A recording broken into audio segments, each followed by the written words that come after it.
शतमुख नाम का एक बुद्धिमान राजा था। वह सत्यवक्ता जितेंद्रिय था, मन को जीतने वाला। प्रतिदिन देव स्थानों पर जाता तथा गरीबों और ब्राह्मणों को धन दे करके उनके कष्ट दूर करता था। उसकी पत्नी कमल के समान मुख वाले स्त्री साध्वी भद्रशिला नदी के तट पर उन दोनों ने श्री सत्यनारायण भगवान का व्रत किया। और उस समय वहां पर एक साधु वैश्य आता है। उसके पास व्यापार के लिए बहुत सारा धन था।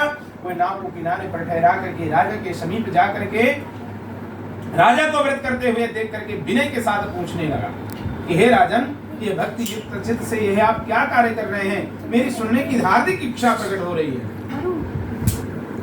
सो कृपया करके मुझे भी बतलाइए। तब राजा बोला कि हे साधु, अपने बंधु बांधवों के साथ पुत्रादि की मनोकामना के लिए ये महाशक्तिवान श्री सत्यनारायण भगवान श्री हरि का व्रत व पूजन चल रहा है। राजा के वचन सुन करके साधु आदर से बोला कि हे राजन, मुझसे भी इसका संविधान कहो, मैं भी आपके कथा अनुसार इस व्रत को अवश्य करूंगा। क्यों? मेरी भी कोई संतान नहीं है और इससे निश्चय ही होगी। राजा से सब विधान सुन करके व्यापार से वह निर्वृत्त होकर के वह आनंद के साथ अपने घर को जाता है। और साधु वैश्य ने अपनी स्त्री से संतान देने वाले उस व्रत का समाचार सुना और प्रण किया कि मेरे घर में जब संतान होगी तब मैं इस व्रत को अवश्य करूंगा। साधु ने ऐसे वचन अपनी स्त्री लीलावती से कहे।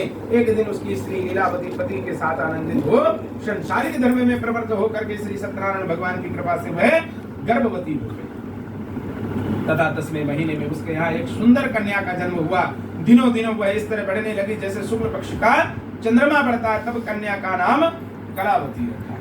तब लीलावती ने मीठे शब्दों में अपने पति से बोली कि जो आपने भगवान का संकल्प किया था कि मैं व्रत व पूजन करूंगा, अब आप उसे पूर्ण कर लीजिए। साधु बोला कि हे प्रिय, अभी ना तो मेरे पास समय है और ना ही धन है। मैं अपनी पुत्री के विवाह पर इस कार्य को अवश्य संपन्न